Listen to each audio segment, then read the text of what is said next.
My daily routine is essentially waking up between like 5:30 a.m. to 6 o'clock a.m. every day, and I quite literally just roll out of bed, then I go straight to Barry's. And one thing about me is I literally got my house specifically because it's 5 minutes away from Barry's and 5 minutes from the office, so I can reduce my commute and I don't really need a car, which is awesome. I shower and I hit work. Afterwards, I'm usually just in like back-to-back meetings. I try to sometimes block off time because like I need to like be in Figma and like actually give feedback on design. Because I'm usually working until maybe like 8 o'clock, 9 o'clock. I'll get dinner, then I'll go back to work, and then I'll fall asleep sometime between like 11 p.m. to 1 a.m. depending on the day, and then repeat. You know, in YC, they tell you should only be doing 3 things, which is like working out, talking to customers, and building. I see like why working out is so important because it puts you on a schedule, tests your discipline. Like no matter how shitty I'm feeling, I will still get up and go out and work out because I know I'm going to feel better and have more energy to be better at my job the rest of the day. So why my life looks like it is today, but like don't sit still essentially.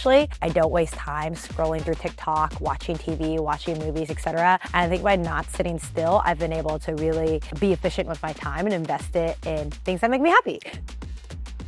Hi, I'm Lucy Guo. I am the founder of Scale AI and Passes, backing capital and HF0. I angel invest. I've invested in over 100 different companies, and I'm excited to chat with you guys today. I think in terms of like how it's potentially changed my life, my DMs are popping. Not life-changing, but it's been cool. I mean, I think overall, it's probably just like what makes me happy. Everyone's like, okay, cool, like what are you buying with your money, etc. But like at the end of the day, like what makes me happy is like what drives every single thing I do.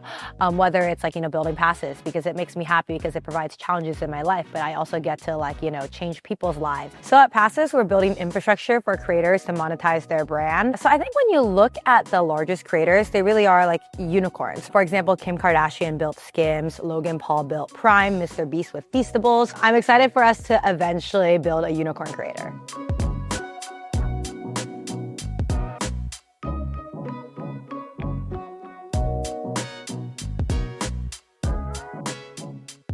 I think I got suspended from kindergarten, to be quite honest. I think it came from like me telling the teacher that what we were learning was dumb. But if you think about it, like my parents were trying to teach me, like I was going to like abacus competitions, like multiplication, division, etc. back in like kindergarten. And in school, they were literally like, here's the alphabet, right? And I was just very bored as a child. So I was always trying to figure out like different things to do. I was like learning stuff on my own. Specifically, like the stuff I learned was to like make money, but eventually I discovered my love for product. And I was like, oh, this is actually really fun. But you could see glimpses of it where like, you know, I tried to start my own virtual pet site after being addicted to Neopets. I was playing a lot of online video games. So I was figuring out how to start my own online arcade game website. I mean, I think what really shaped how I'm an entrepreneur today is that through like the early stages of me like making money, my parents found all of my hidden cash and would take it away. So then I was like, I have to like figure out how they don't take away cash. PayPal had come out and then you could just go like buy a Visa debit card, open up a PayPal account. And that's when I started learning how to make money on the internet. And then that's when I got curious about building my own websites. And then like that kind of led to hackathons. And then I would say like the turning point of like real entrepreneurship and like wanting to build lasting companies, like more than just bots, right? Was at these hackathons where suddenly I was exposed to the startup world. And I was like, wow, I can build apps that like millions of people use. This is really, really cool. Both my parents are absolutely brilliant. They're both technical. I think it was interesting because they actually really discouraged me from pursuing a technical field because they kind of imagined like my place as a woman was to get married and pop out grandchildren, but they still wanted me in an intelligent environment to find an intelligent partner. I think I ended up pursuing it almost by accident. I thought I was going to be a chemical engineer because I was like chemistry was my favorite subject. Like I loved AP chemistry and I was very good at it. But when I ended up on this website, College Confidential, like I need help with my college applications. And there's this random stranger who literally looked at my extracurriculars and it was like, you're an idiot. If you want to get into best college, just apply for computer science. And I was like, I guess that makes sense. So that's actually like kind of how I just landed in computer science. My college days were like, I was going to a lot of hackathons. It's like, you know, every few weeks, MHacks, Hack MIT, quite literally every hackathon I was like, I'm going to go to. And then I made a lot of friends. And I say this because like I might be biased, but like when I was first hiring, like the first people I went to were the friends I made in college, and they didn't even ask any questions, which is concerning. They definitely should have asked how much their equity was worth. But they were just like, yeah, like we'd love to come work with you, YOLO, right? And that was because there was that trust that was gained in college. When you're building your next company, your network is your net worth. And like, you're gonna be able to hire the friends that you made in college and you know they're good. I think if I didn't have a rebellious nature, I probably would have been the good girl that my parents wanted me to be and stayed in college, right? And like, I knew I was hurting them when going to do this, but I think that like part of the rebellious nature was I want to prove you wrong and show you that I can forge my own path and I will be successful without college. So I'm sorry I'm hurting you right now, but like it'll be worth it at the end of the day. I don't think I ever doubted it, and what helped me commit was just thinking like this is not a risk at all. Like college is always going to be there versus this is a once in a lifetime opportunity and I'm going to be learning a lot. I feel like I'm not learning practical skills in college, and everything that I've learned was through like hackathons, right? So if I leave college and I dive myself in the startup world, I'm going to learn significantly more and be able to like actually build products that millions of people use versus learning theoretical skills that like I'm probably not going to use in my job. So I was pretty like dead set on it early on. I think my conviction was to optimize learning. So I've always, like, that's been my number one rule in life. Like, even if you're leaving something and it feels like a risk, it's not that much of a risk if you're optimizing learning, because your knowledge is always going to be worth something.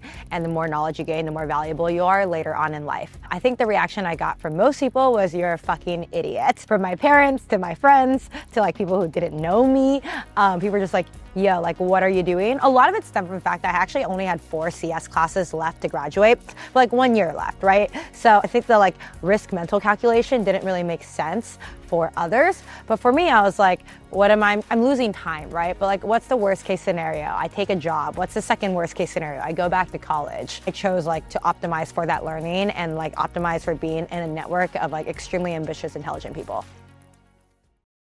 I think at Snap, I really learned how to think much bigger. Like when I first joined Snap, I didn't realize like kind of the vision Evan had for Snap. And it was very inspiring seeing like his ideas on how he would eventually compete with Amazon, compete with Google, etc. Which I think like no one even to this day thinks about Snap competing with Amazon or Google. But to see him think so innovatively about product and not care about like that A/B test portion of things taught me just a lot about like the importance of being open-minded and like product-driven as well, and really about like perfection. I think the lesson I really took away from that is like just get to 90%. You don't need to spend 3 years going back and forth on a design. But also like I remember there was like that zoom out the snap maps feature that like no one at the company wanted to build because everyone thought it was so dumb, and he was just like kept on insisting it. And it turns out like he was right at the end of the day, right? It ended up like being a very natural UX that people love and use. That really almost tells you also that like people don't really know what they want in the consumer field, right? Like it might sound like the dumbest thing, but you really just have to like kind of give it a go. Hence like why he was probably just like, you know, just think innovatively, like don't think about like all this like research feedback, etc. Because if he did that, like that would have never been shipped. But like once they got into the hands of people, they realized like, oh, I wanted this, but no one could have told you that. When you come up with a product, spend like 2 weeks designing it and then ship it and see how it does. And if there's traction, then go and iterate and improve on it. But people will use products that they want to use, even if it's super buggy and the UX is shitty for the most part. So it's better to ship that like 90% with like no user research and then double down on the product, like if it gets traction, versus wasting like months doing all this research, et cetera, and shipping it, and like it might fall flat. I mean, I would say it's like risk benefit analysis, and then am I learning, right? So for example, like when I was at Snap, I was giving up a few $1 million, but I also was like, that's not life-changing for me. So I would rather optimize learning and also have the opportunity to make life-changing money. And if I don't make that life-changing money, at least I learned a bunch of like new knowledge, and I'll be able to like hop to my next job and make more. And all I'm losing is like what, 1 to 2 years, because that's the amount of time it would take to like figure out like, am I going to like be able to build this company? Unless you're crazy. Like I have friends that like, you know, pivoted for like 6 years and then finally found something, which like those are obviously the founders I love worth investing in. If I were making like $100 million at Snap, like would I have made that jump? Like, I'm gonna be realistic, probably not. I probably been like, that's life-changing money. It is worth staying 4 years for $100 million before moving on. I would say like those two things are like my criteria when choosing like when to make moves. We were both working at Quora, and like I think it was literally over lunch. We were like, should we start a company together one day? I was like, yeah, let's do it. And then over like winter break, we started iterating on ideas. So we came up with a horrible one, ClassPass for clubbing. And, you know, it got traction, but you know it's bad when it's only VCs that are subscribing to your service. And then we were like, okay, let's go do something more meaningful. So we pivoted to Ava, which is a healthcare app that we help you find like the best doctors for specific procedures. So it's like, oh, you need a root canal? Here is like the best person to give you a root canal. Also a terrible idea, but that idea ended up getting us into YC. I think mostly because I knew we were gonna get into YC because I was like talking to YC partners before the interview and after the interview, and they were just like, oh yeah, like you'll get in because like you guys are both super smart. You're obviously at Snap and a Teal Fellow, and he is like, you know, MIT. So yeah, we entered YC, and then the idea was terrible, so we ended up pivoting to scale. I think like generalized, my most painful failures have been trusting people that I shouldn't have trusted, which is just not great, especially in the workplace. For example, like you might trust an employee and then like when they underperform and you need to fire them, they decide to try to extort you. It's just like you need to make sure that like, you don't want people where like you constantly feel like they're gonna like stab you in the back. On figuring out on who to trust, this is very cliche, but go with your gut. But outside of going with your gut, like you should definitely just do like reference checks on both like friends, like people that know them, or like people that aren't even friends, you know, like acquaintances, because like you're probably gonna get a more honest answer from acquaintances. I think the best way to build trust again is like be extremely authentic. But at the end of the day, if like trust is broken, like sometimes it can't be repaired. And that's when you know that, like you might just need to separate. And maturity is understanding that.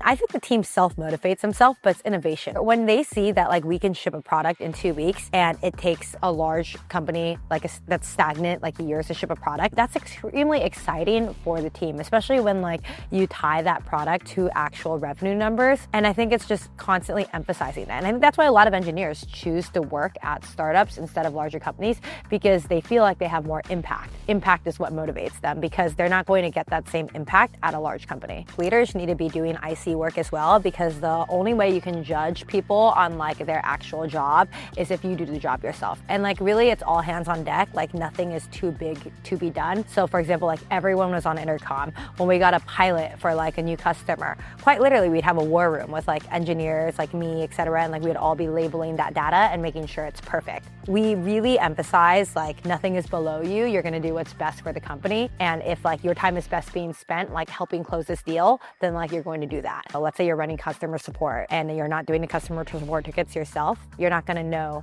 if your customer support reps are answering them fast enough, giving the correct answers, or like if it's not obvious answer, like should they know the answer to this, or is it like something more obscure? And you really only get that like muscle if you do the work.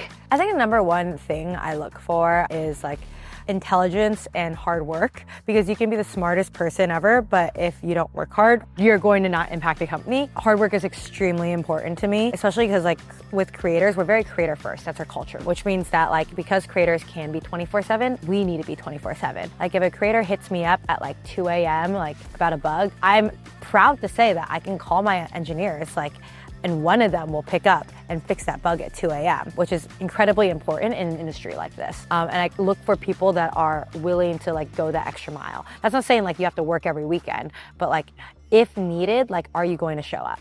Yeah, I mean, I think as a leader, one of my like biggest values in life is just kindness. It's like you're wanting the best for everyone, right? Like if someone wins, awesome. Like if I lose an amazing engineer, I still want to help them like succeed. If I lose a crappy engineer, I still want to help them succeed. For me, I think I'm very giving as like both a person and a leader. So it's like, okay, like, I give you chances. I like try to, if you're not working out in your role, but I think that you're hardworking and smart, I try to find like a role that like you might be better suited for. So I would say it was a mix of things. I think what inspired me was actually living with all the founders. Like their energy definitely grew on me, and I wanted these founders to start businesses, but no one would do it. And then around the same time, I had a friend who asked me to be CEO of his AI company, and I kind of sat on it. Like I kind of got excited, right? I was like, oh my God, like I feel ready to be a founder again.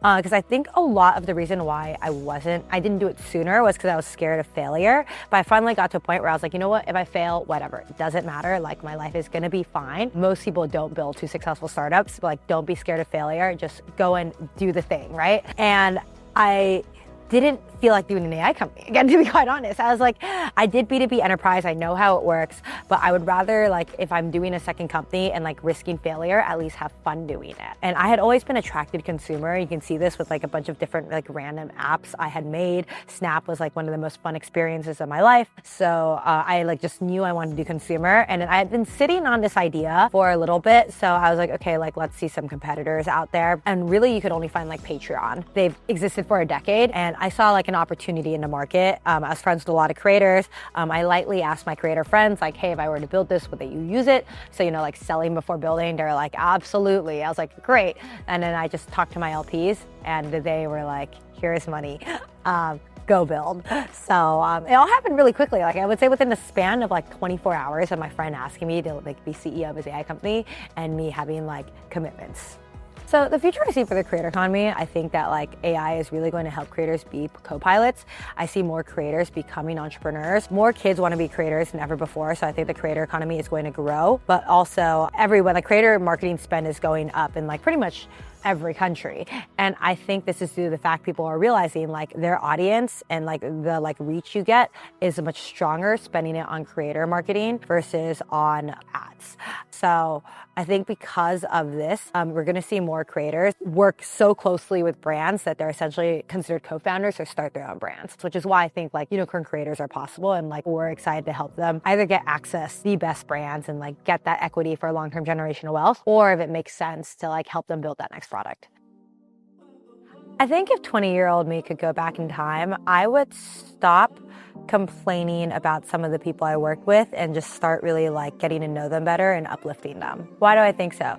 I think that like in general, most companies are very gossipy, right? So if you're complaining about people, like it just gets around and then it drives them away, obviously, because they hear about complaints, like no one wants to be talked badly about. And I think like the best work environments and the most positive ones are when you are like everyone's cheerleader. So I think I would have like spent more effort, like seeing the good in people. This is gonna sound very LA, but I feel like I have like manifested everything in my life. And because I'm like focused so much on positive energy, I feel like as long as I like put in that hard work to like bring my dreams to life and like surround myself with positive people, like anything is possible. So cheesy, but I really like do believe that's true. And like I have like the best friends in the world that are, you know, are constantly around me and encouraging me and like really doing whatever they can to help. Like they'll go out of my way. They're like truly incredible. And I think that like when I have like such positive people around me, like I only look at like upside.